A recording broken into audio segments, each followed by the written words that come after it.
అమరుడికి అమర్యాద. శంకర్ గౌడ్ పార్థివ దేహాన్ని రోడ్డుపై ఈడ్చుకెళ్లిన బీజేపీ నేతలు.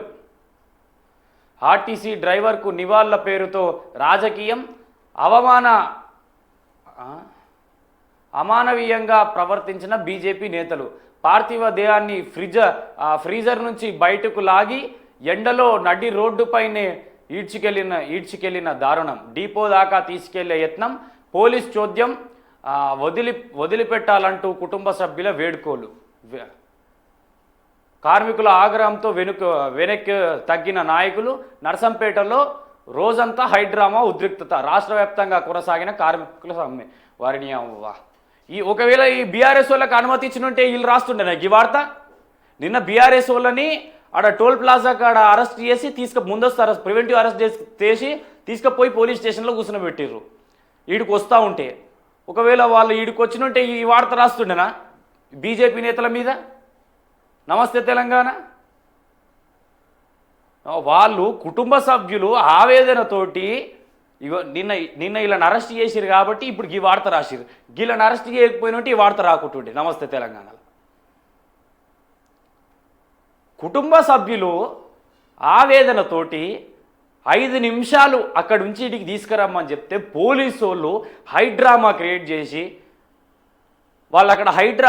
చేసి పోనీయకుంటే వాళ్ళ నాయకులు వీళ్ళు కలిపి వాళ్ళ బాడీని తీసుకుపోయేటువంటి ప్రయత్నం ఆడ చేసిర్రు.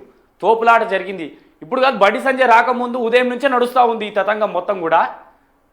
బండి సంజయ్ వచ్చిన తర్వాత ఇదంతా అయినట్టు మొత్తం హైడ్రామా. ఇంకా బండి సంజయ్ పేరు రాయలేరు ఇంట్లో, కానీ బీజేపీ నాయకుల పేరు బీజేపీ అని చెప్పేసి రాసిర్రు.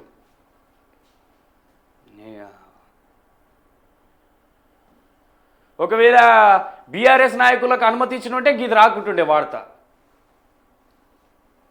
ఎట్లా ఉండాలి? పేపర్ వార్త రాస్తే సముచితంగా ఉండాలి.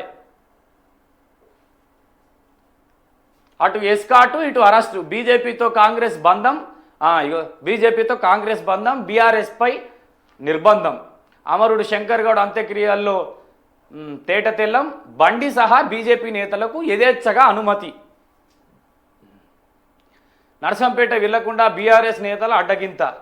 మరి కేటీఆర్ గారు మీరు వచ్చేది ఉండే అండి. మీరు వస్తే మరి అనుమతి ఇస్తుండేనా లేకపోతుండేనా తెలుస్తుండే. హరీష్ రావు గారు కేటీఆర్ గారు వస్తే తెలుస్తుండే. వీళ్ళని పంపించి వాళ్ళని అరెస్ట్. ఈ కథ బాగుంది. ఇక బండి సంజయ్ తోటి వీళ్ళకి ఏమైనా సమానమా? బండి సంజయ్ కేంద్ర మంత్రి ఆయే. కేటీఆర్ గారు హరీష్ రావు గారు మీరు వచ్చినుంటే ఎవరు ఆ పోలీసు వాళ్ళని దొబ్బేసి మరీ వచ్చినుంటే మీకు తెలుస్తుండే. మీరేమో రాకపోతే సామెత ఉంటుంది, మనం చేస్తే సంసారం మంది చేస్తే వ్యభిచారం.